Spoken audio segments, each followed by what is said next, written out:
lineage ba tungkol sa bloodline na oy Hebreo kami, angkan kami ng Israelita, na kung saan yung pagiging angkan ang naging basihan kung kaya mataas ang turing nila sa sarili nila dahil Israelite lineage, yun yung tinutukoy dito.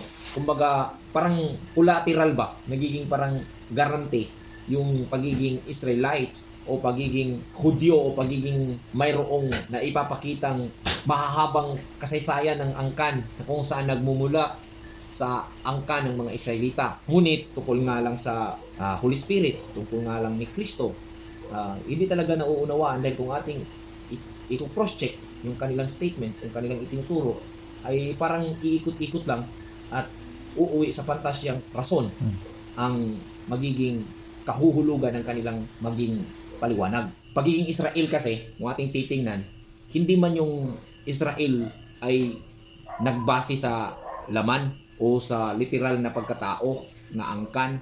Kasi kung ating titingnan, yung Israel, nagiging titulo ito ni Jacob nung siya ay naging namuhay na espiritual. So, espiritual na katayuan po ito sa pagkatao ni Jacob ang tinutukoy ng pagka-Israel niya.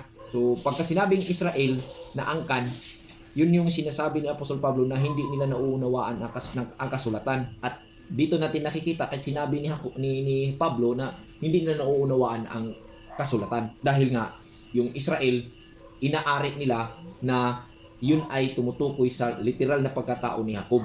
Ngunit, malinaw na yung Israel ay nagiging titulo ito dahil si Jacob ay nagiging spiritual. Yun po yung ibig sabihin kasi yung pakikipagbuno niya roon sa Diyos, wala naman pong ganun na literal. So spiritual talaga yun na nangyari na mayroong pakikipagbuno dito sa kanyang unawa kung saan ang Israel ay hindi po ito tumutukoy kung ating kwentahin yung lineage sa literal na pagkatao na kung saan ito yung pinagmamalaki at pinagdidibatihan at kahit po sa panahon natin ngayon mayroon pong mga Pilipino na nasangkot doon sa mga grupo na Israelita po tayo kaya bumalik tayo sa alahayam, bumalik po tayo sa pagsamba sa tunay na pangalan, which is ang ating nakita dito na pinoproteksyonan ni Apostol Paul na pinapaalala niya kay Timoteo ay ang pagkaroon ng pusong dalisay, ang pagkakaroon ng mabuting puso. Yung kautusan ng Diyos ay para sa mga kriminal, hindi para sa mabubuting tao. I-assume mo na yung tao ay ikaw, isa lang, ikaw yung ikaw ba? Yung literal na ikaw, yung kaluluwa, malilito ka. Kasi hindi mo pala kailangan ng kautusan. Kung mabuti ka ba, hindi mo kailangan ng kautusan. So sabi dito, hindi kailangan ng mabubuting tao ang kautusan. May dalawang termino na ay tao na tinutukoy na yung physical, personal, na kung saan buhay tayo. Mayroon ding tao na tinutukoy yung nilalang ng Diyos ayon sa kanyang wangis. Pagka sinabing dalawang tao ang nakikita dito at ang isa ay kailangan ng kautusan at ang mabuting tao ay hindi kailangan ng kautusan, ang tao na tinutukoy dito na kailangan ng kautusan, itong personal, kung saan ito din ang tinutukoy ni Pablo sa Romans chapter 3 verse 23 na ang lahat ay nagkasala. So, yung existence natin ba, yung personal natin na nagsiselect tayo ng pagkatao, anytime mag-ship man ng pagkatao, ang tao true sa kanyang choice, sa kanyang pagpipili, ang mangyari, magkakamali talaga siya. Kasi hindi man siya makapag-stay doon sa iisang tao. Magkasala talaga siya, magkakamali talaga siya. Hindi man siya makastay sa kabutihan. So, binigay ang kautusan para sa mga kriminal. Upang maituwid ba yung isang taong masama, pagka naisip niya na ito yung kanyang gawin, maipakita din sa kanyang unawa ang kakahihinatnan. Ay pwede niyang i-shape yung kanyang choice sa pagpili o magiging gamitin niyang pamamaraan sa mismong pagkakataon na pwede niyang baguhin yung pag nakita niya na ito yung mangyayari sa akin, ito yung kahihinatnan.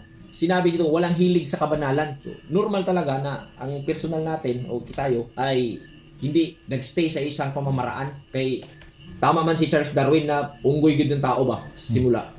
Hindi ibig sabihin na unggoy yung itsura, kundi yung message ng itsura ba. Yung palaging tumatalon, palaging nagbabago yung ating isipan, laging nagbago-bago yung ano natin, pagpipili. Isang tinatahak nating desisyon, pero yan ang magiging choice natin sa buhay, pero palaging nagbabago yung ating ginamit na pamamaraan yan. Minsan naging good, minsan naging bad. Palaging tumatalon-talon. So, pagka may kabanalan, ang hilig ka sa kabanalan, pag napapansin mo na nagkamali ka, talon ka doon sa mabuti.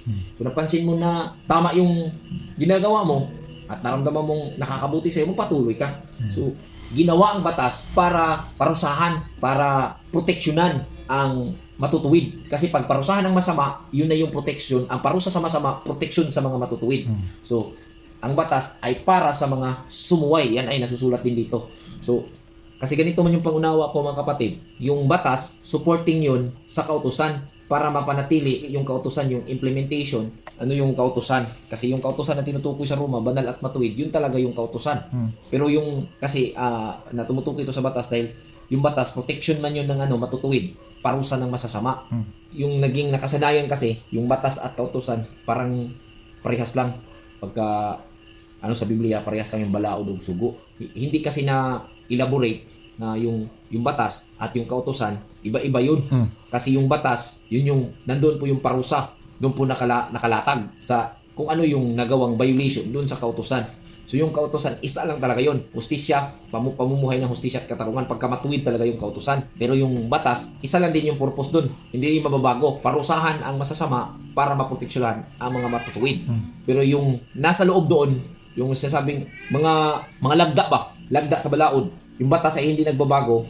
Ang purpose niyan is parusahan ang masasama at proteksyonan ang mga matutuwid.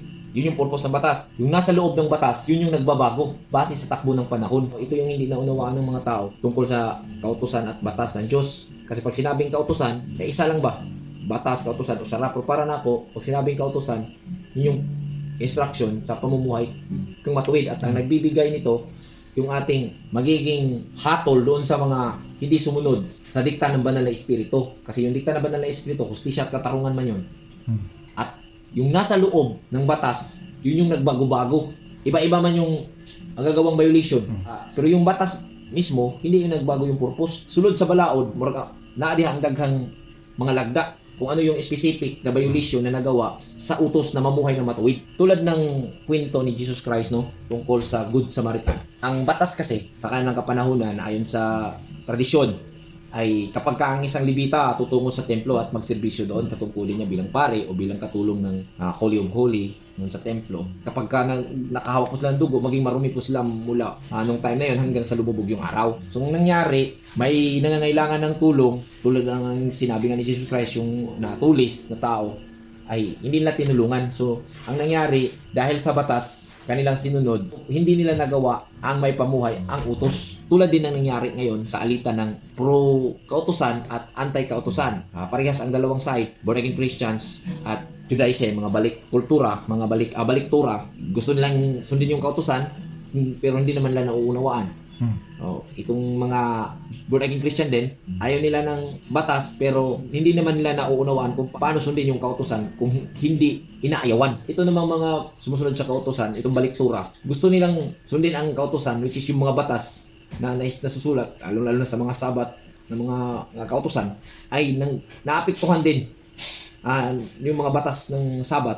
Kung gusto nilang sundin ito, ay naapektuhan din ang kanilang pagsunod sa kautusan, lalo na doon sa relasyon ng kanilang pamilya at kapitbahay.